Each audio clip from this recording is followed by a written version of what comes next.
Now? Okay. Can I start? Okay. Good afternoon, everyone. Hi. It's a pleasure to be here at PTIT. And today I am going to talk about AI and jobs. So I understand you are communication students, right? Yes. Okay. So I hope that this will be something interesting and useful for you as well. So, yes. Is AI a threat to media jobs? So we are going to explore a few different questions around this area today. We will have some discussion. I also want to learn from you. So please, I'm going to give you some questions. Please discuss them, and then I want to hear from you as well. Okay?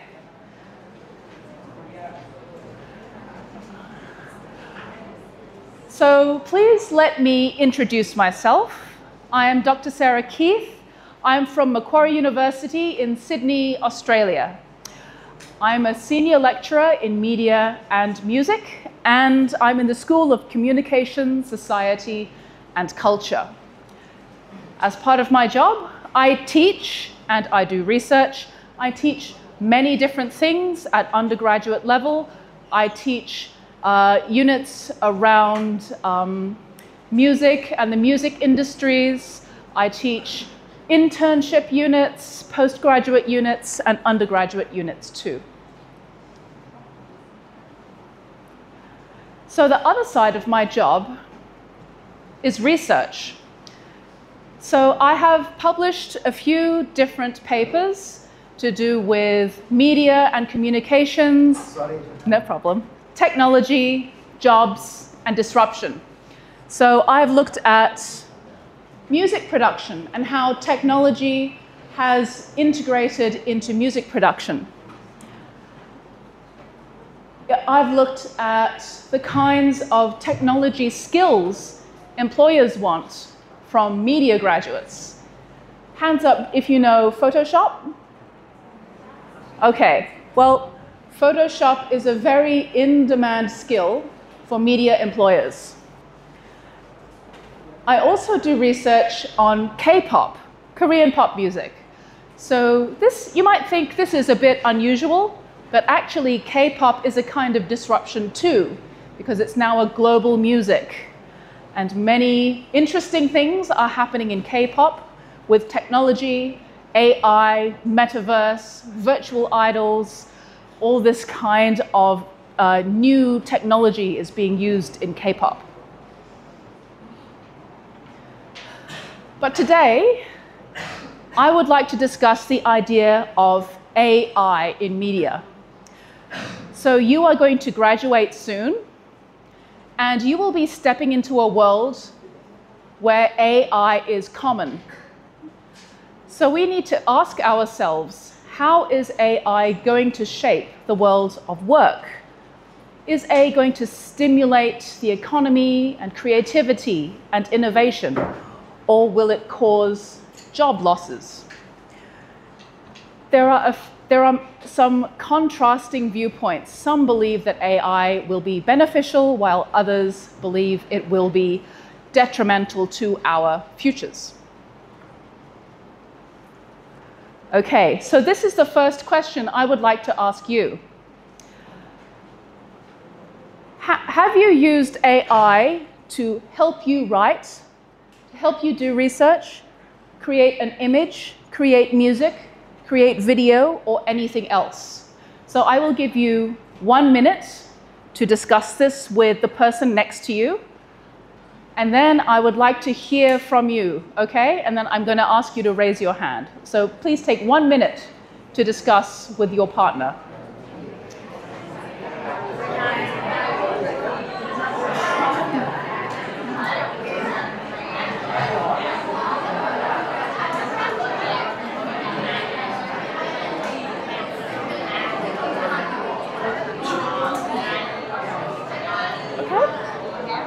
Is it okay? I'm not too fast?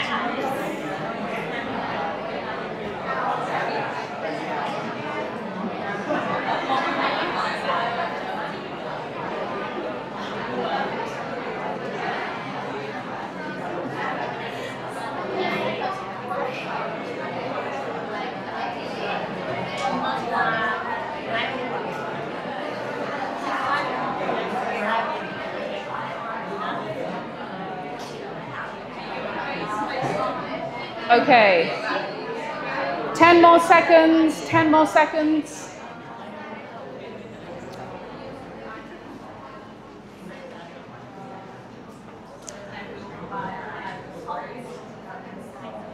Okay. So can I please ask for a show of hands? Who has used AI to help them write? Okay, maybe 40%, I'm going to say. Who has used AI to help them do research? Oh, a few more, maybe 50%, 60%? Who has used AI to create an image? Wow, quite a lot of you actually. So maybe 40% again. What about creating music? Okay, I see maybe 1 or 2 hands only. Has anyone used AI to create video? Just a few, maybe 4, 5 hands. What about something else? Is there something I've missed that you use AI to do? I want to hear from you, and there is actually some prizes we will give for the person who shares their opinion. Any volunteers to share what you use AI for?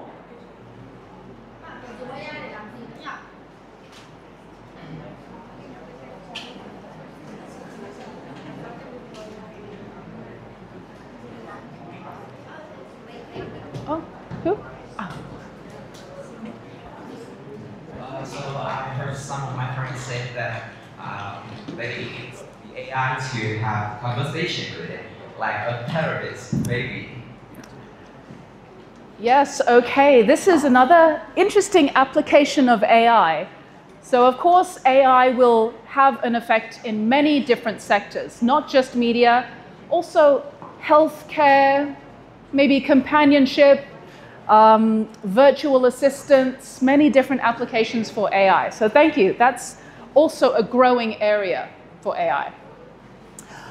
So I think that many people might have a black and white view of AI. They think either it's going to be bad or good. Either AI will replace us or AI will empower us. So let's talk about some of those perspectives. So why are some people concerned about AI? Well, AI and automation aim to replace humans in jobs. They aim to make jobs fulfillable by machines or by computer programs. So this is a very simple illustration, but will AI beat us in a job interview, almost?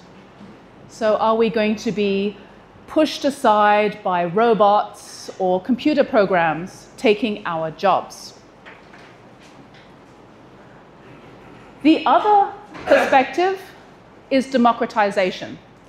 So AI will free us to be more creative. It will empower us to write, compose, create, produce faster and more capably than before without needing specialist knowledge or expensive tools to do things like write a book, write a piece of music, even make a movie. So this is the flip side of AI. You may notice that this image is also created by AI. You can tell because that hand is a bit not right. So there are many anxieties about AI, which are well-founded. AI advancements have sparked concerns about job displacement, about economic upheaval and inequality by power and profits being concentrated in the hands of just a few people, and social unrest, decreased standards, and also with AI there are concerns about bias, control, and manipulation. These are all valid concerns, but that doesn't mean that AI is going to make us all obsolete. Okay, so if I calculate right, you were born maybe in 2005? 2006, okay. So behind me, I have a timeline of technology disruption in the media industries. Actually, technology disruption goes back a long way. Right now, we are in 2025, and we are facing AI as our main disruption. But if we look back further, there are many other disruptions that have occurred in the media and communication sectors. So we have revolutions like the invention of the personal computer, the internet revolution, the invention of Wi-Fi, Wikipedia, YouTube, and 2007 is when we see the smartphone. So I can say with 100% confidence, you all have a smartphone, right? Okay. Just imagine, less than 20 years ago, none of you could have had a smartphone. So how quickly what was once revolutionary has become normal. Can you imagine 20 years from now, a world where AI is taken for granted because it is so normal? It's difficult to think about, but it definitely will happen. If we simplify that, we can see something like this. 1980s, we had the revolution of personal computers. In the 1990s, the internet, e-commerce. In the 2000s, this was the big revolution when I was your age, streaming audio and video. So YouTube, Spotify were born in this era.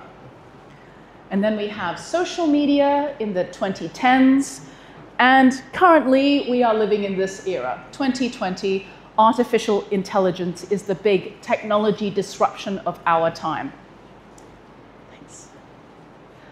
So here is another question for you, and I want to learn from you again. How do you keep up with the news, global developments, or what's happening here in Hanoi? How do you learn about it?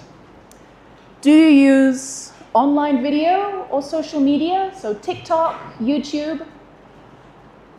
Do you use online news sites like Channel 14 or VN Express? Or do you read a paper newspaper, or maybe you watch the news on television? So I'm going to give you 1 minute to discuss, and then I want to do a show of hands again, okay? So 1 minute.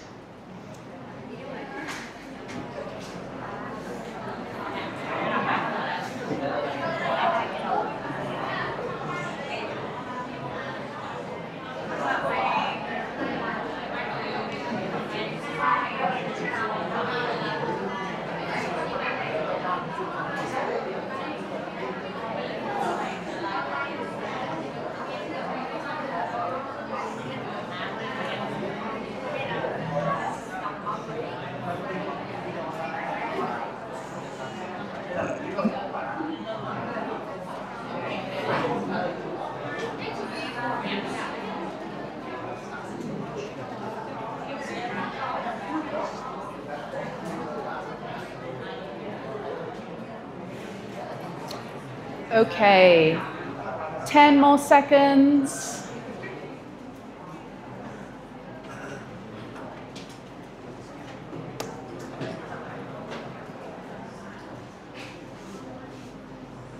Okay, so get your hand ready. Who keeps up to date with news via online video or social media? Okay, that's, I'd say, a majority. 50, 60%? How about online news sites? Does anyone use?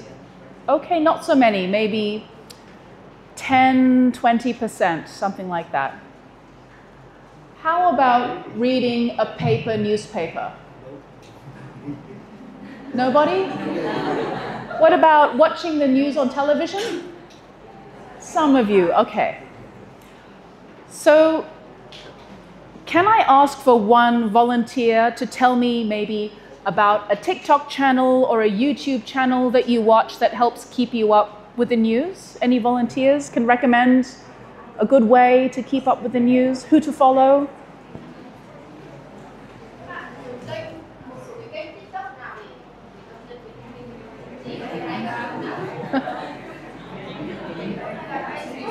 Yeah, or Facebook also.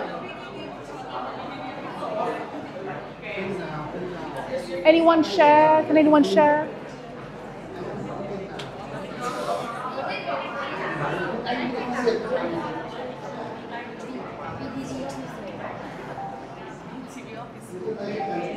Can you share?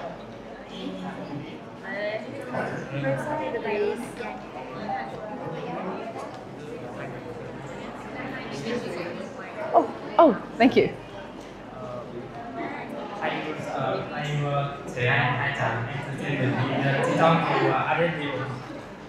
So is it a TikTok creator? Yes. Oh, okay. So you have a TikTok creator who collects the news for you. Okay. Yeah, TikTok is growing for news. So the point I want to make is technology has changed how we consume news.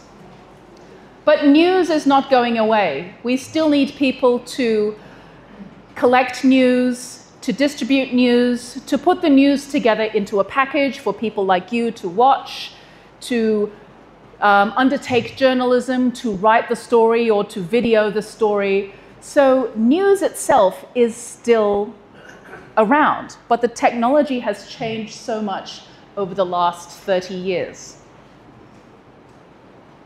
So let me share with you some real stories about technology disruption in media.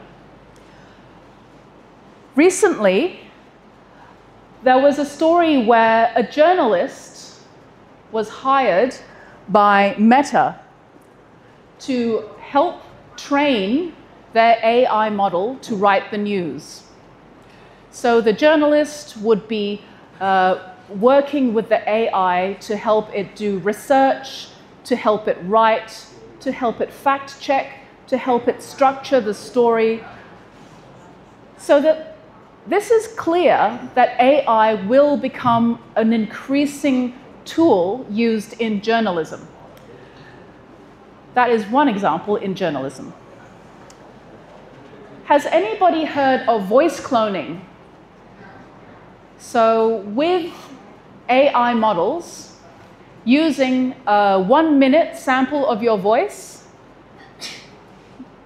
a voice clone, a simulated voice can be created so that someone can sound like you using an AI. And this is really disruptive because it affects the work of anyone who uses their voice. And recently, it was estimated that about 5,000 Australian actors could be at risk of losing their jobs because of AI. Even creative writing is not immune. Just a few weeks ago, ChatGPT wrote a fictional short story that impressed many people with how human it seemed. So from journalism to acting to writing, it seems that AI is reaching deeper and deeper into what only humans could do. Thanks. So it's understandable that many creatives are feeling scared by AI. Last year, a survey of Australian musicians showed that 23% of their revenue could be at risk due to AI.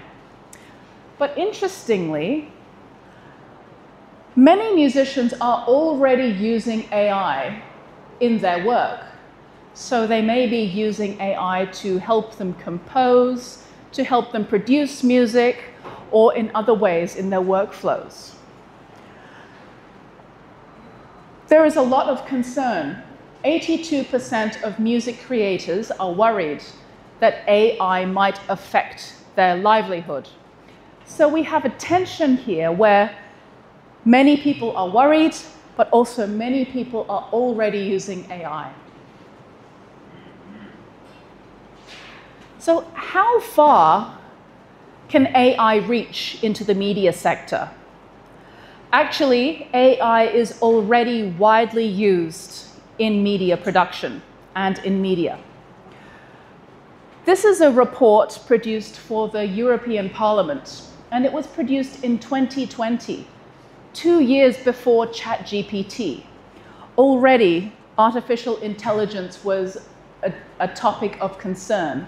So this report was for the cultural and creative sector, and it says that AI has entered the creative value chain at every level: creation, production, dissemination, and consumption.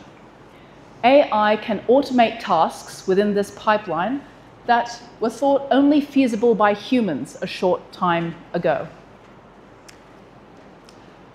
So is anyone here interested in becoming a filmmaker, making film or television, videos, things like that? Maybe? Some of you are quite shy. Okay. So let's think about media and screen production today. For script writing, at the very beginning of the production process, there are tools like Scriptbook, which can help with generating ideas, with generating content, with formatting a script, and can basically speed up the whole script development process. With video editing, on the production side, there are tools like Adobe Sensei, which can speed up the video editing process by knowing the best place to make cuts, the best place to splice videos together. Most people have Netflix, I'm guessing. Do you have Netflix? Okay, so Netflix and other streaming platforms are already using AI in content distribution. They are using your data to decide when is the best time to launch a series, where are the best territories, who are the viewers who should be recommended this content.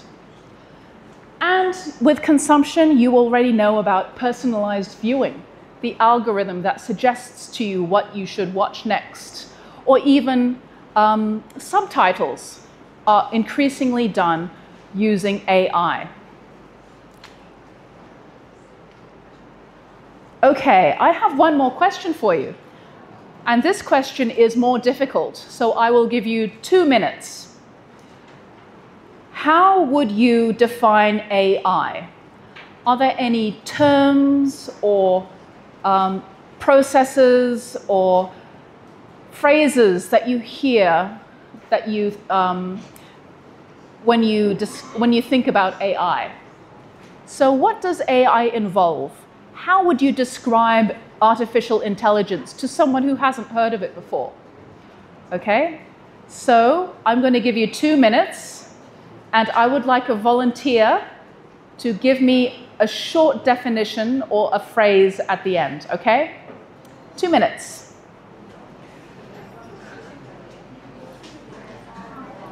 I think it's going to be difficult.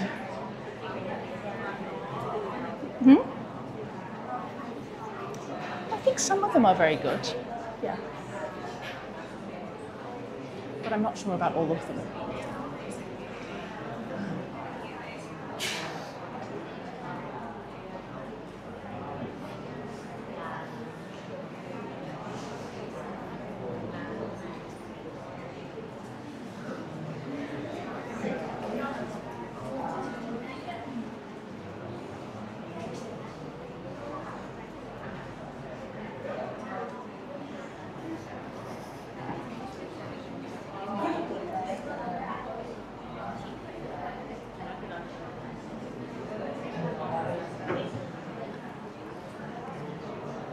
Okay. Okay, 1 more minute, one more.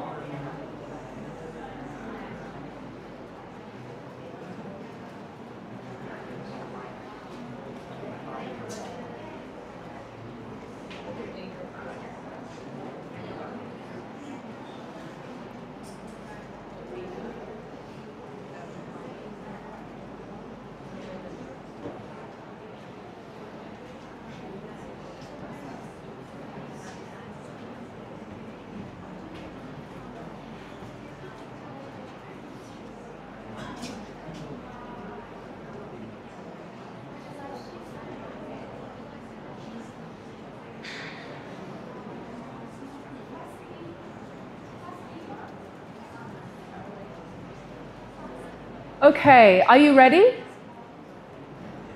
Yes? Okay. Can I please ask for a volunteer to share with me your definition of AI? Any volunteers? Maybe someone at the back?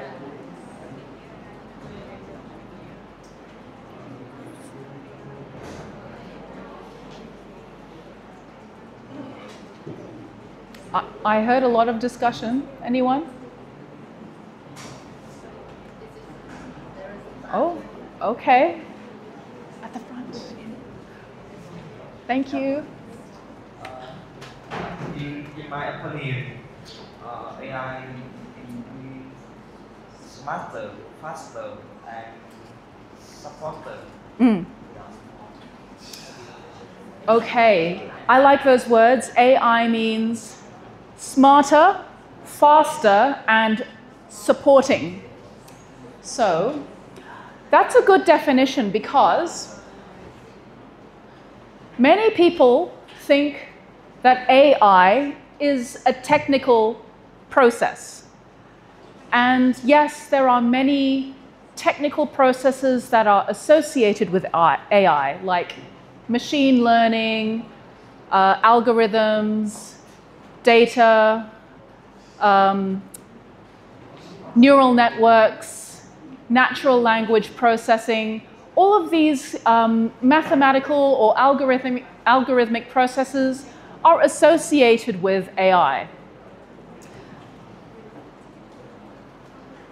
I tried to use AI to make me a word cloud, but you can see AI did not succeed. So like you said, AI does not actually have a technical definition. AI is defined by what it enables. So yes, it enables us to do things faster or do things that require some kind of human-like thought.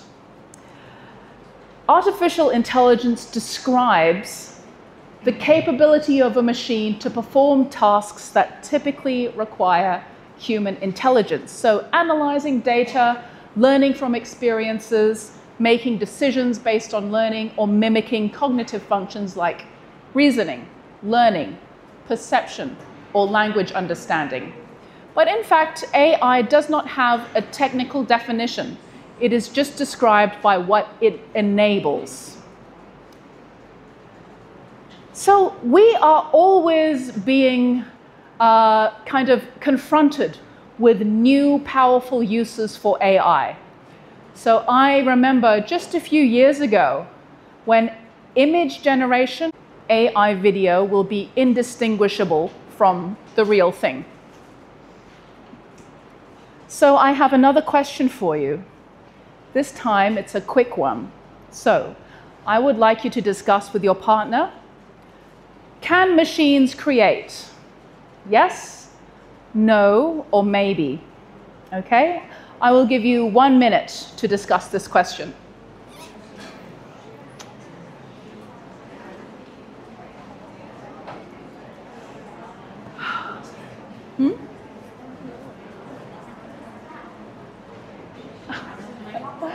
Okay.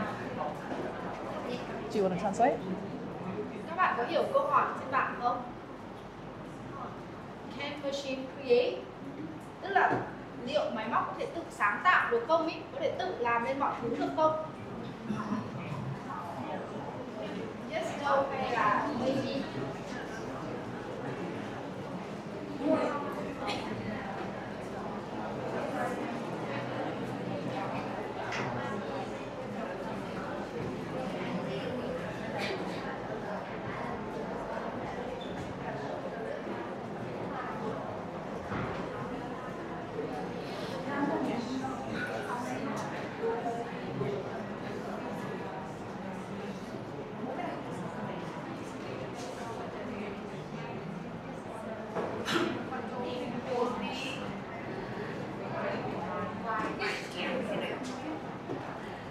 Okay. Are you ready to answer? Okay, so who thinks, yes, machines can create? Only a few. Who thinks, no, machines cannot create? A bit more, maybe 15, 20%. Who thinks, maybe, not sure, maybe they can create? Some of you, okay.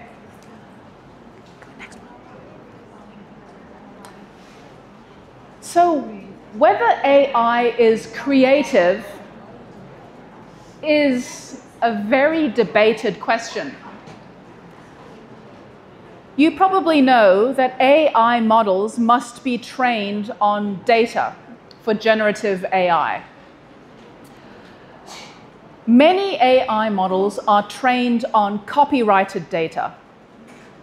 So you may be familiar with Getty Images. This is a worldwide photo resource, mainly for news organizations. So Getty Images has a lot of images freely available on the internet with this watermark. It was quickly noticed when AIs like Midjourney or Stable Diffusion started to launch that if you asked it to produce some kind of images, it would also produce this kind of ghost over here. So this is evidence that AI is trained on copyrighted data. And this is one of the main issues surrounding AI today. AI is trained on copyrighted data, and creators have not been given any, have not been asked permission for their work to be used to train AI, and they have not been compensated. So how can we deal with this problem of AI? This is something that is still being fought over.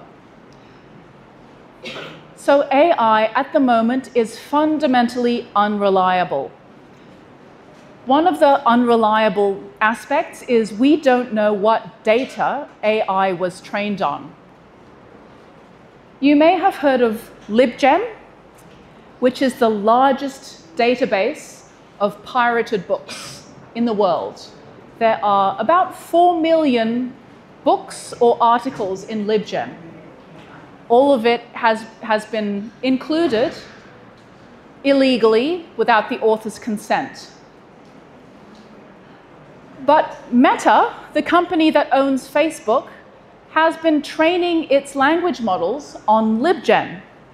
So this is Meta using copyrighted materials to train its own algorithm. And authors are not happy about this, and they are seeking recognition or compensation from Meta. Another problem with AI is that its output is also unreliable.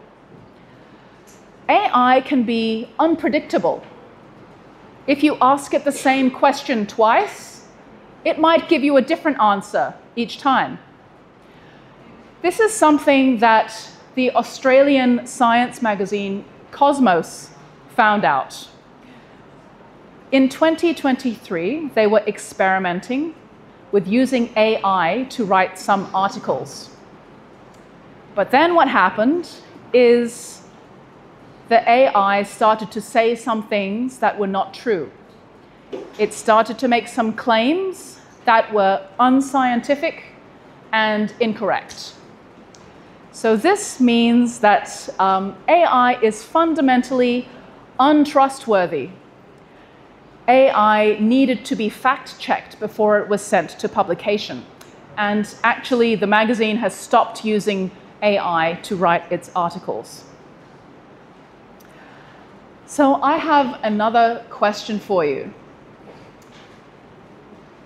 The AIs, like OpenAI and Meta and ChatGPT, are trained on the open web.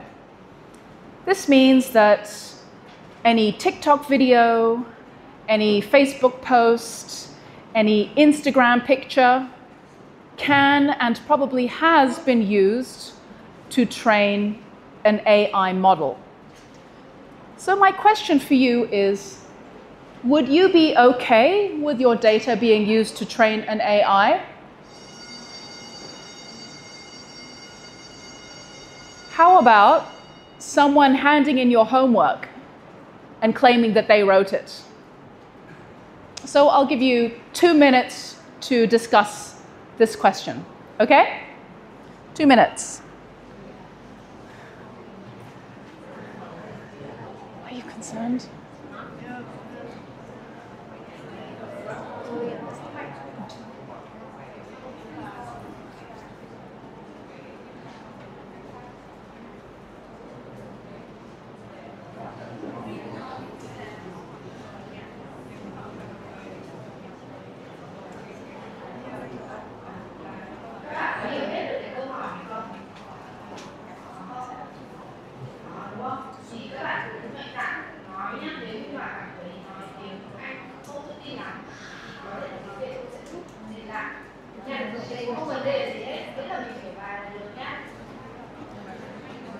Do you want to ask for the answer as well in Vietnamese? Yes, I asked and I told her if they are very confident that speak Vietnamese and now have Oh, great. Okay. Thank you. That's much better. Much better.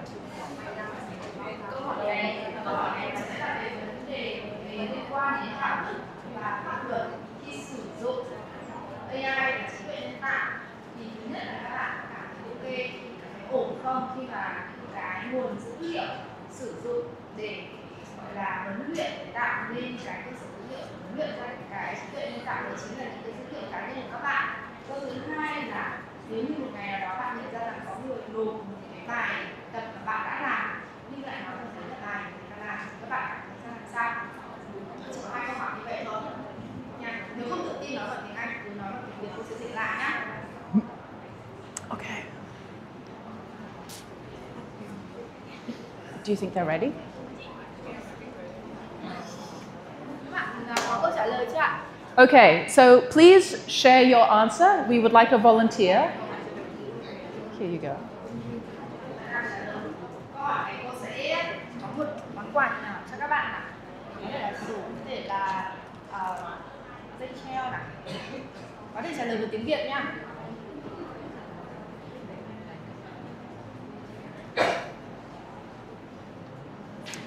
If you go ask the volunteer.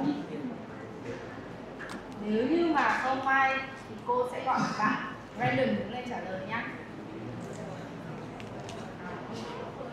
Ok, rồi có một bạn đã đứng lên cứu cả thế giới đúng không?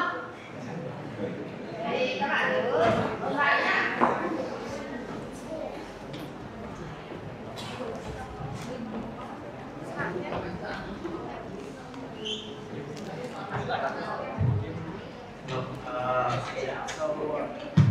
So from my perspective, I suppose that if one day my data is used for AI, I would feel okay because once my data, personal data, can contribute to the whole world, such as AI. So I think the world can be improved because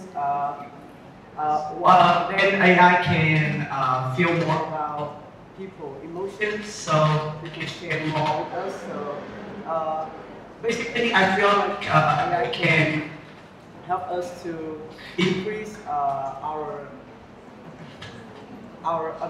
abilities, and the world can be greater.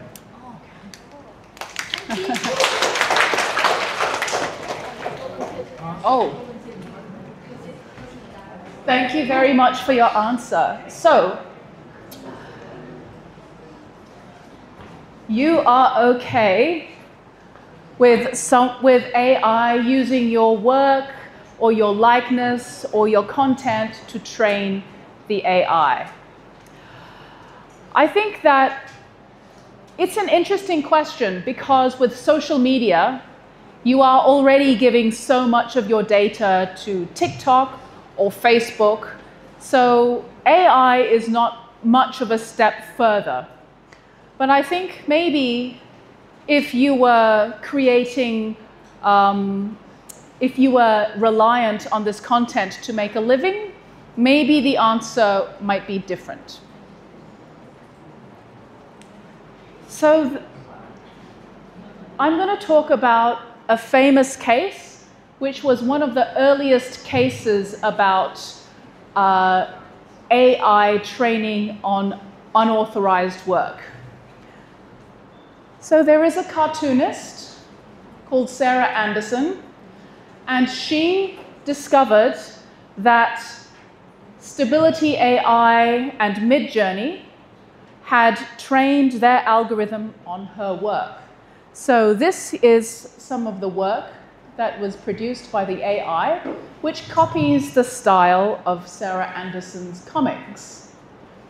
So she has successfully disputed their use of her work in this way, and the court decided late last year that Stability AI and Midjourney were responsible for copyright infringement. So about this question about what AI can or cannot train on, there is still no clear answer. AI has already been trained on the open web, but at the same time, many creators are fighting back against their work being used in this way. Regardless of how AI can be trained, it is clear that AI is being integrated into media work. The journalist and technologist David Caswell has observed that AI is becoming more and more used for news production. And he says more and more news organizations are teaching prompting. So they're teaching their workers how to work with an AI because they see it as critically important. Some of them are investing in training their staff on how to use AI, even though they don't really know how it will be used yet. But they know that regardless of how AI develops, it will become a big part of their day-to-day work. So, David Caswell suggests that for news production, organizations need to embrace AI training. The idea is that we cannot leave it up to individuals to figure out how to use AI. We need to provide some guidance on how to get the best results, how to use it responsibly, and how to use it effectively.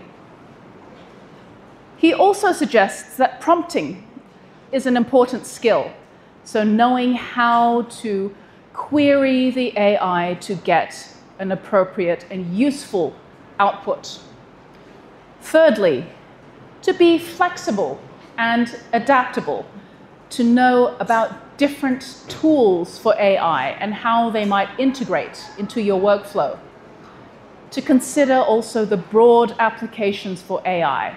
So to use it not only for summarizing or for research, but maybe also for translation or other tools. And also to implement AI strategically, to know where and when it is most effective. So do you remember the Cosmos example I talked about earlier? AI must have human oversight because it is still, and I believe always will, have an element of unreliability. So if we're thinking about AI and media jobs, we've seen what can happen when the job is left entirely to AI. Mistakes can be made. So it is important for human oversight to exist. Humans need to guide AI in order to ensure ethical and rigorous decision-making. Because when a product is produced, someone must take responsibility for it. AI also needs to be adaptable and have contextual understanding. And of course, there is the legal aspect as well. This is why AI is very risky to use in certain circumstances. For example, if you are a lawyer, you must be very careful about how you use AI. So, you are graduating in 2027? 2028, okay. So by the time you graduate, AI will be even more advanced than now. What are you going to do about it? How are you going to prepare for a future where the tools that you will use do not yet exist? The reality is AI will change the nature of media work. When we think back to the beginning and the idea of replacement or empowerment, I think there is a third way that combines both of these, and that is thinking about AI exposure. How will AI change what we do? So I've used AI to do some research. I used Jobs GPT, which is a tool put together by some career researchers, to assess some areas for AI exposure using the job of a graphic designer. So is anyone here interested in graphic design, art, visual communication, that sort of thing? Okay, so your job, I think, will be affected by AI, but that doesn't mean your job will disappear. For example, if you are creating visual concepts or mock-ups, you may start to use AI tools to generate concept art or design drafts based on text prompts. In other areas, like collaborating with clients and teams where you will be working with people, AI will have less of an effect. But you may use AI tools to summarize meetings or to transcribe your feedback or do other things. So in no way is the job of graphic designer going away, but it will become changed because of AI. As part of my research, I'm always looking at job advertisements. So who here already has a job? Anyone? Okay, a few of you. Trust me, when you graduate, you will be reading lots and lots of job ads. I think it's good for you to get a start now, actually. Start looking at what employers want. So I was looking at job ads just a few weeks ago, and I noticed many ads are now including AI skills as part of the as part of what they want from candidates. So, for example, these are for like social media communications roles, and they mention some technical proficiency like Canva, some social media platforms, but now we are starting to see AI proficiency coming in as well. So this candidate needs experience using AI tools to enhance content creation, analytics, or marketing processes. So my advice to you as media students is to be AI literate. This doesn't mean that you should use AI for everything, but you should be learning, reading, and exploring the AI tools that are out there. So there are many, many tools, many of which are freely available online, or you can have a demo ranging from, writing, marketing, video, productivity, design. Many tools already exist. I encourage you to experiment and learn from these tools. Learn what they can do, but also learn what they cannot do. Get hands-on with the AI. Actually try to create something. Try to do something new. So this will give you the practical experience with using these tools. And finally, know when not to use AI. So I had been talking with my students who were about to do an internship. Many of them asked, "Can I use ChatGPT to write my job application letter?" I said, you need to be very, very careful. And yes, AI can make many things easier, but sometimes it can backfire. So I found a very recent article that talks about using AI to get a job. And yes, it is very useful for some things. But if you write a cover letter, actually it does not give a good impression to the employer. So this employer says, "I read over 2,000 applications within a week, and she became very good at spotting AI-generated content. And in most cases, it leads to rejection. Because she's not interested in generic responses. She wants candidates who sound human." So this is a cautionary tale of when it is not appropriate to use AI or when you need to use it very carefully. Okay, now you are the students, you are one half of the equation. We are also part of the equation as your teachers, your lecturers. So for us, we need to know what media industries are doing.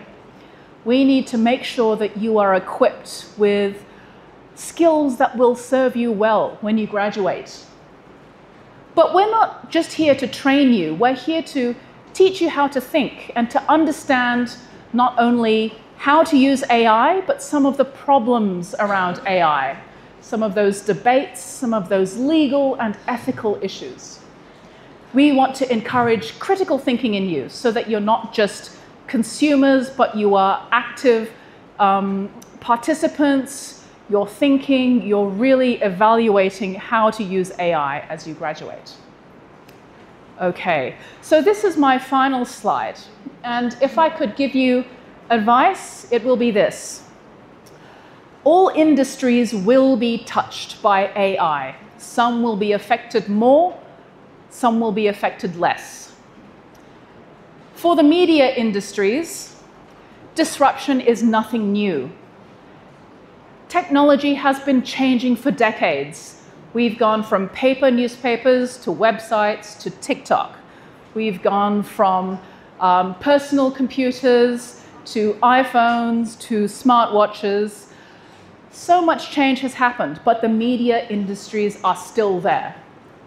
So, constant adaptation is normal in the media industries. You shouldn't feel threatened, but you should also be prepared for this state of constant change. Okay, so thank you very much for having me today. I hope that this talk has been useful, and I'm glad to take any questions that you have. Thank you.